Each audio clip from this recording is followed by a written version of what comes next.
साथियों, भारत के तमाम मूल निवासी बहुजन समाज के साथियों को मेरा जय मूल निवासी। साथियों, बामसेप का 37वां एवं भारत मुक्ति मोर्चा का 10वां ऐतिहासिक राष्ट्रीय अधिवेशन दिनांक 25 दिसंबर से 29 दिसंबर तक ये 5 दिन का राष्ट्रीय अधिवेशन होने जा रहा है। इस राष्ट्रीय अधिवेशन में मैं भारत के तमाम मूल निवासी बहुजन समाज के युवा, विद्यार्थी, बेरोजगार छात्रा को मैं ये अपील करता हूं कि इस राष्ट्रीय अधिवेशन को तन मन धन से हम सब लोगों को सफल कराना है। साथियों, बामसेप 1978 से इस समाज में मूल निवासी बहुजन समाज के आजादी का आंदोलन चला रहा है और बामसेप ने ये भारतीय विद्यार्थी, युवा, बेरोजगार मोर्चा ये संगठन बनाने की क्या जरूरत पड़ी, उसके 2 कारण हैं। नंबर 1 कारण कि हमारे समाज में, मूल निवासी बहुजन समाज में छात्र, युवा, बेरोजगारों का, नौजवानों का कोई राष्ट्रव्यापी संगठन नहीं था। जो भी संगठन है वो दुश्मनों के संगठन है और दुश्मनों के संगठन में हमारे मूल निवासी बहुजन समाज के छात्र, नौजवान, युवा कार्य करते हैं और उन संगठनों में केवल मात्र हमारे छात्र, युवा, बेरोजगारों का इस्तेमाल होता है, यूज एंड थ्रो। इसलिए बामसेप ने यह निर्णय लिया कि हमारे मूल निवासी बहुजन समाज का छात्र, युवा, बेरोजगारों का भी राष्ट्रव्यापी संगठन होना चाहिए। इसीलिए बामसेप के द्वारा यह राष्ट्रव्यापी संगठन बनाया गया, जिसका नाम है भारतीय विद्यार्थी मोर्चा, भारतीय युवा मोर्चा, भारतीय बेरोजगार मोर्चा, भारतीय विद्यार्थी छात्रा प्रकोष्ठ एवं राष्ट्रीय आदिवासी छात्र संघ तथा इंडियन रिसर्च स्कॉलर्स एसोसिएशन। साथियों, उसका दूसरा एक कारण है यह संगठन बनाने के पीछे का। इस मूल निवासी बहुजन समाज में जिन जिन महापुरुषों ने आजादी का आंदोलन चलाया, वे आंदोलन उनके पीढ़ी में ही समाप्त हो गए। लेकिन बामसेप ने यह निर्णय लिया कि बामसेप का आंदोलन बामसेप के पीढ़ी में समाप्त नहीं होना चाहिए। इसीलिए आंदोलन को नेक्स्ट जनरेशन में कन्वर्ट करने के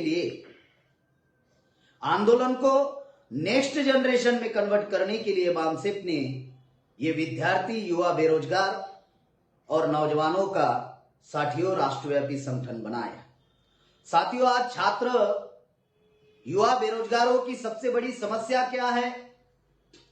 तो हजारों समस्या हमारे मूल निवासी बहुजन समाज के छात्र, युवा, बेरोजगार, नौजवानों की है।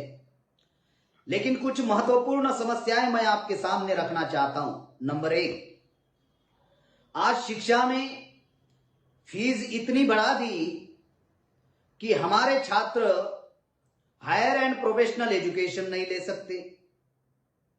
आज छात्रावास खत्म करने के लिए डीबीटी नाम का कानून लाया, डायरेक्ट बेनिफिट ट्रांसफर, जिससे छात्रावास खत्म हो रहे हैं।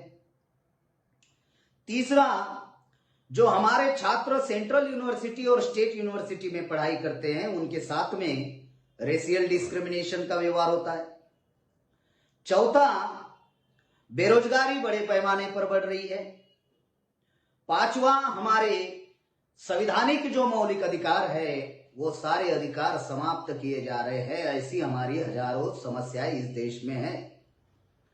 इटली के एंथोनी ग्राम्सी कहते हैं कि जिस समाज की समस्या होती है वो समाज गुलाम होता है। अगर गुलाम समाज को अगर आजाद कराना है तो गुलाम समाज में पढ़े लिखे लोगों का निर्माण होना बहुत जरूरी है। और ये विद्यार्थी, युवा, बेरोजगार, नौजवानों का जो संगठन है ये पढ़े लिखे लोगों का संगठन है, पढ़ाई करने वाले बच्चों का संगठन है, जिनकी पढ़ाई खत्म हुई उनका संगठन है, जो बेरोजगार है, पढ़कर भी बेरोजगार है, उनका संगठन है। तो ये पढ़े लिखे लोगों का कैडर बेस्ड ऑर्गेनाइजेशन है। साथियों, अगर हमारी हजारों समस्या है, इसका मतलब हम लोग इस देश में गुलाम लोग हैं। मूल निवासी होने के बावजूद भी, संख्या में बहुसंख्य होने के बावजूद भी हम लोग गुलाम लोग हैं। अगर गुलामी हमारी नंबर 1 की समस्या है तो नंबर 1 का समाधान है आजादी। इस देश में हमें आजादी का आंदोलन चलाना होगा और आजादी आंदोलन चलाने के लिए इस मूल निवासी बहुजन समाज में राष्ट्रव्यापी संगठन का निर्माण करना होगा। और राष्ट्रव्यापी संगठन निर्माण करने के लिए अभी हमारे सामने एक ऐतिहासिक अवसर, एक हिस्टोरिकल अपॉर्चुनिटी हमारे पास आई है और हम लोगों को मिली है, खास करके छात्र, युवा, बेरोजगारों को। वो हिस्टोरिकल अपॉर्चुनिटी क्या है कि बामसेफ का 37वां एवं भारत मुक्ति मोर्चा का 10वां राष्ट्रीय अधिवेशन है। इस अधिवेशन का सहारा लेते हुए हम लोग हमारे संगठन को यूनिवर्सिटी लेवल तक, कॉलेज लेवल तक, हॉस्टल लेवल तक, लाइब्रेरी लेवल तक, जिला लेवल तक, तहसील लेवल तक, ब्लॉक स्तर तक, गांव स्तर तक हम लोग हमारे संगठन को मजबूत कर सकते हैं। साथियों, जो बातें आप लोगों को बताई जा रही है, एक और प्रमुख समस्या हमारे समाज की सबसे बड़ी है। वो सबसे बड़ी समस्या क्या है कि हमारे समाज में नेतृत्व का अभाव है। हमारे समाज में जो है लैक ऑफ लीडरशिप है। और जिन जिन इस मूल निवासी बहुजन समाज में जो नेता निर्माण हुए, जिनको समाज अपना नेता मानता है, बाबा साहब आंबेडकर ने कहा कि ये पुना करार की वजह से दलाल और भड़वे पैदा हुए। साथियों, हमारे समाज में नेताओं की कमी है और जितने भी नेता वर्तमान में जीवित है SC ST OBC माइनॉरिटी के, आज उनकी उम्र 60 के ऊपर है और वो 10 साल बाद मरने के कगार पर आने वाले हैं। जब 10 साल बाद वो मरने के कगार पर आएंगे तो इस देश में नेतृत्व की बहुत बड़ी खाई निर्माण होगी। इसीलिए बामसेफ ने यह निर्णय लिया कि अगर छात्र, युवा, बेरोजगार नौजवानों का अगर संगठन हम लोग बनाते हैं और एक छात्र अगर 10 साल इस आंदोलन में इन्वेस्ट करता है तो आने वाले दिनों में वो समाज का नेतृत्व करने लायक वो बन सकता है। उदाहरण के लिए, जिस छात्र की उम्र 20 साल की होगी, अगर वो 10 साल इन्वेस्ट करता है तो उसकी उम्र ज्यादा से ज्यादा 30 साल की होगी। जिस किसी की 25 साल की उम्र है, अगर वो 10 साल इन्वेस्टमेंट करता है तो ज्यादा से ज्यादा उनकी उम्र 35 साल की होगी। जिसकी उम्र वर्तमान में 30 साल की है, अगर वो आंदोलन में 10 साल इन्वेस्ट करता है तो ज्यादा से ज्यादा उसकी उम्र 40 साल की रहने वाली है। यानी हम लोग भरी जवानी में शासक करती जमात बनने वाले हैं, भरी जवानी में हम लोग आजाद होने वाले हैं। इस देश को चलाने वाले लोग जो है इस देश का मूल निवासी बहुजन समाज का छात्र, युवा, बेरोजगार नौजवान है। इसलिए साथियों, हमारे महापुरुषों का जो आंदोलन है, जो अधूरा कार्य है, उसको पूरा करने का भी अवसर हम लोगों को मिला है। राष्ट्रपिता ज्योतिराव फुले ने, छत्रपति शाहू महाराज ने, डॉक्टर बाबा साहब आंबेडकर ने, क्रांतिवीर बिरसा मुंडा ने, क्रांतिवीर भगत सिंह ने जो आजादी का आंदोलन चलाया, वो आजादी का आंदोलन अभी भी सफल नहीं हुआ है, वो अधूरा है। उस अधूरे कार्य को पूरा करने की जिम्मेदारी इस देश के छात्र, नौजवान, युवाओं की है।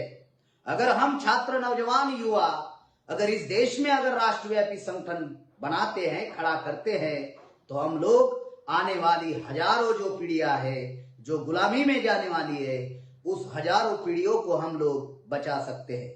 मैं और एक अपील इस माध्यम से आप लोगों से करना चाहता हूं कि अलग अलग रहकर लड़ाई लड़ने के बजाय अगर हम लोग एक साथ मिलजुल कर अगर इस लड़ाई को मजबूत करते हैं तो जल्द से जल्द हम लोग इस देश में आजाद हो सकते हैं। साथियों, कोई भी आंदोलन चलाने के लिए साधनों और संसाधनों की जरूरत होती है और आंदोलन में अगर निधि ना हो तो साधनों और संसाधनों का निर्माण नहीं होगा और साधनों और संसाधनों का निर्माण अगर नहीं हुआ तो हम लोग आजादी का आंदोलन अपने बलबूते पर नहीं चला सकते। हमें आत्मनिर्भर, आत्मसम्मानी, स्वाभिमानी आंदोलन इस देश में खड़ा करना होगा। अगर हम लोग दुश्मनों से अगर सहारा लेते हैं तो दुश्मन इशारा करेगा, अगर उसका इशारा नहीं माने तो वो सहारा निकाल देगा।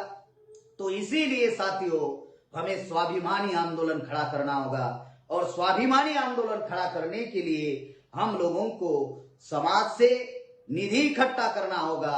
समाज के बलबूते पर यह आंदोलन हम लोगों को चलाना होगा और ये खड़ा करने के लिए और साधन और संसाधनों का निर्माण करने के लिए हम लोगों को ये अवसर मिला है, ये हिस्टोरिकल अपॉर्चुनिटी मिली है, ये एक ऐतिहासिक अवसर हम लोगों को मिला कि दिनांक 25 दिसंबर से लेकर 29 दिसंबर तक बामसेप का 37वां एवं भारत मुक्ति मोर्चा का 10वां राष्ट्रीय अधिवेशन, जो ऐतिहासिक अधिवेशन हो रहा है, इस अधिवेशन में हम लोग तन मन धन से साथ और सहयोग करेंगे और जो हमारे संगठन के जो वेल विशर है, जो सिंपैथाइजर है, जो डोनर है, जो सहानुभूतिदार है, जो शुभचिंतक है, हितचिंतक है, उन लोगों से भी मैं ये अपील करता हूं कि अगर महापुरुषों का अधूरा कार्य अगर पूरा करना है तो उस अधूरे कार्य को पूरा करने के लिए अपने कमाई का 5वां हिस्सा इस आंदोलन में हम सभी लोगों को लगाना होगा।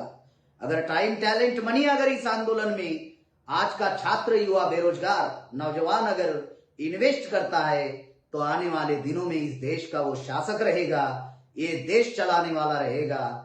इस मौके पर मैं आप लोगों से यही अपील कर रहा हूं कि इस राष्ट्रीय अधिवेशन को, बामसेप एवं भारत मुक्ति मोर्चा के राष्ट्रीय अधिवेशन को हम लोगों को बड़ी ताकत से इस अधिवेशन को हमें तन मन धन से सफल करना होगा। धन्यवाद।